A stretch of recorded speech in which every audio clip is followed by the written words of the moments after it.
Lots of people say there's no evidence for God. Well, we're going to knock that one out in 3. I'm just going to have to keep it simple, throw in the old 1-2 combo, get in and out real quick, and let you fine folks chat all about it, okay? Punch 1 I'm going to call the info uppercut. When's the last time you walked into a library and asked, hey, where are all the books that have been written by mindless products of natural laws? The librarian would probably laugh at you and tell you that no such books exist. And they don't exist because they can't exist. Why not? Because first of all, it's just common sense. The words that form the message in books always originate from a person with a brain. Or to say it a bit more scientifically, the message of the book, the purpose, comes to be understood by the orderly placement of the words, design, and information.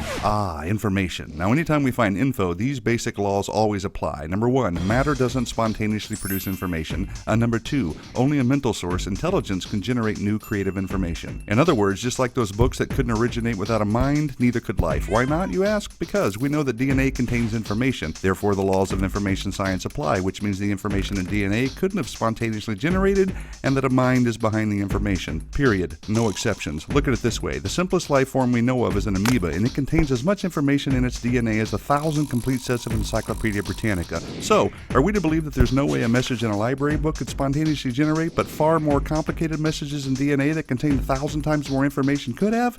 Not likely. You see, when it comes to life or anything else that contains information, the laws of information science confirm the necessity of a creative mind. And guess what? In the very first book of the Bible, it just happens to mention that. In the beginning, God created. Bam! Uppercut lands on the chin. And now here comes the indefensible head blow. We'll call this the Nada Big Bang Bing swing, the KO to the claim that there's no evidence of God, the law of causality, left hook of doom. It goes like this. Everything that had a beginning had a cause. The universe had a beginning, therefore the universe had a cause. Now, either something caused the universe to come into existence, or nothing caused it.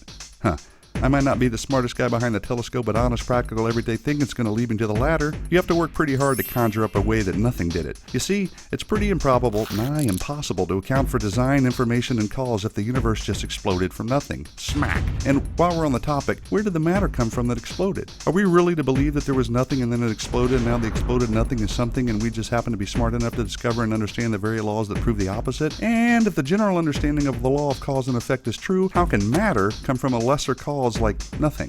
I mean, come on. I don't have a bunch of letters after my name, but even a monkey knows better. And yeah, I snuck in a couple of extra jabs in there, so sue me. Now for some parting words from our sponsor, the Bible. It tells us in Romans 1:20 that since the creation of the world, God's invisible attributes are clearly seen, being understood by the things that are made, even his eternal power and Godhead, so they are without excuse. It also says that people actually know the truth, but they reject it, which explains why even though there's overwhelming evidence that there is a God, evidence won't convince the unwilling. Sad but true. So there you have it. With just a couple of meaningful blows, the claim that there is no evidence for God is down for the count, mi amigos. In other words, it's been debunked. Adios.